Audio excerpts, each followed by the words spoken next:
Okay, something big is coming. Ikintu noneho cya rutura kiraje. Ibi byo ndahamya neza ko mutabyiteguye, nta nubwo mubyiteguye habe na gato ya rwose.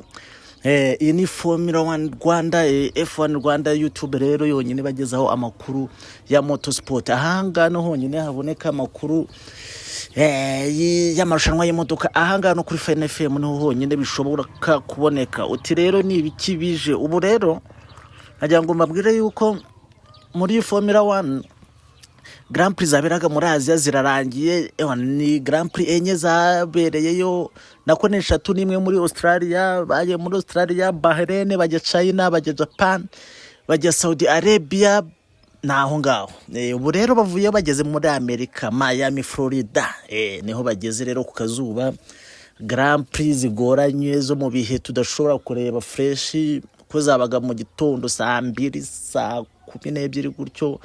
Ukumva bwo zirarangiye. Twageze Miami muri America. Ahangaha niho buri mushoferi wese abagomba kwigaragariza.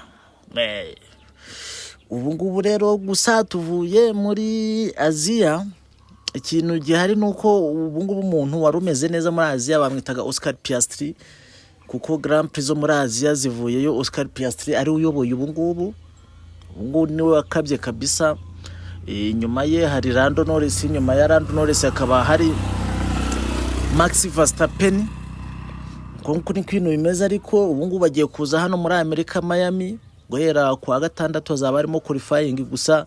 Nkuko bisanzwe kwa gatanu haba hari ibyo bita ama practices no kwimenyereza imihanda bagiye kuresingiramo.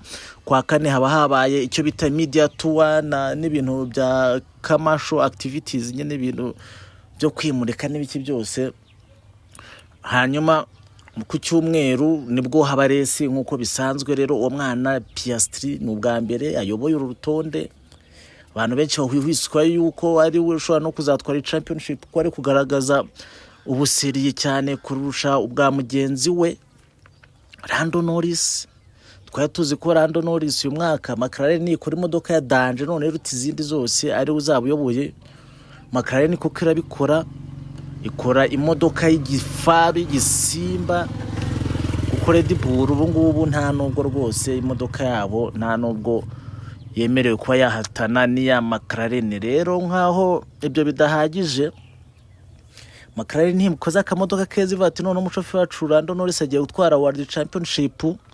Aho kugira ngo ayitware haba haje uyu mwana w'umunya Australia bamwita Oscar Piastri.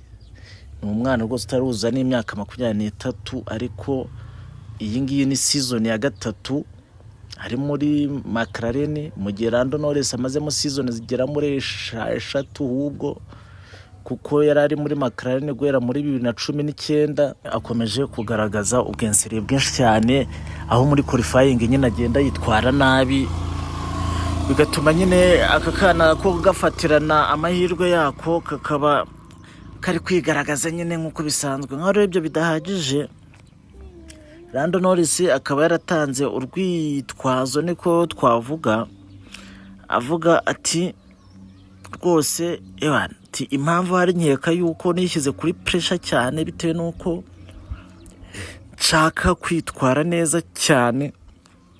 Ati kabisa mu byumve ndashaka kwitwara neza cyane. Ati niyo pressure ndiho kurusha ikindi kintu cyari cyose. Naho rero ubu niho bigeze muri F1. Tubonane nyuma yo ku cyumweru tuvugana ama resultat.